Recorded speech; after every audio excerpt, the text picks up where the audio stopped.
Oye ite ipaka. Ina ite nunanga map yakatemama. Tises yo iye napme. Ina 12 disciple awa. A oda vana iya kapmama. Ina o eita kutuma. Mtingen na akup matanga. Ni haita ita pass over ta nanamangka. Ina tuwa inda mameen na amamna. Mapiyama ni haita retie. Ni ita ta anta mangka nuwangam tiangka. Tawat ata na temona na nanti ngod oye kindo mayam. Ina o kapusi na me ngod oy awakanan nuta. Ina takutama. Haitan na mau ne watau ina haiva awai uya hini. Mapiyama ni haita retie. Ninge iya wai na hauka mangka ni imtiang. Ina mapa ngod oye kindo mana temona ngot na nanti. Ina o fadawa na me ina ngod oy awa kana kutuma. Ina o na koda mana kuwima. A ota kutuma tangang kafe wati ni kedapa hai adaya hayanang kama. Hainya tang niyau ina nin a kunum nunangwam.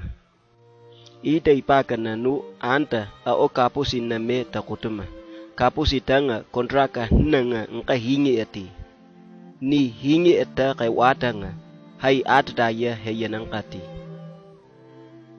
Hanengka kay kadahi ama ni maka awaya feu ntapanangka aonga nita avana ipiyanga tau kapme. Inata wadadi ama oye ime koka onga ngod oka maka kiyang kapa hawanang kati. Hanengka kay ama o aoy maka awaya feu nuyatangka aonga keu ton. Ina kana kuiva yatanga ni na kaya kamanga kuya awak nga aoyang ka makatotan.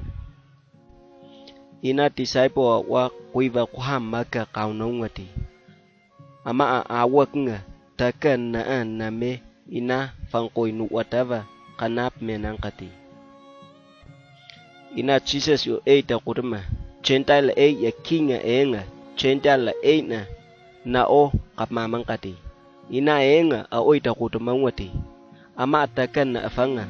Fangko na anap mau ina wam nga kaheta mga niyaw na iadadaya kanay mangwati. Haitang kama hay nga anga mi un. Ama afangko hay na awak nga napmenka. Aonga taob me ona ama iwik ngo. Ina maan na on napme. Aonga taob me ona anga kaheta mga ama ina wam nga yanang kam. Mapiyama ama aonga okan na oti. Ama itam iyan napmenka aota o ama ita uya ota. Kunu amti ama itam iya kapmenka onga okan na ota. Hanengka kay ni hay na awai kapmenga. Taakeng kapa ita uya kay mangwapa. Hay nga amaan nita kapme wati ngka yain ka mga. Ina ni hay na kinto maka kiyati taakeng kapa paingko ni na maka kiyapa. Ni kiyatanga hay kan na ita fa ina fa nunang wati ngka kinto yam nga ngkay piyangaw. Ina hainga ipiyanga kingaw napmaw. Ina 12 Israel na chasip maunang wati.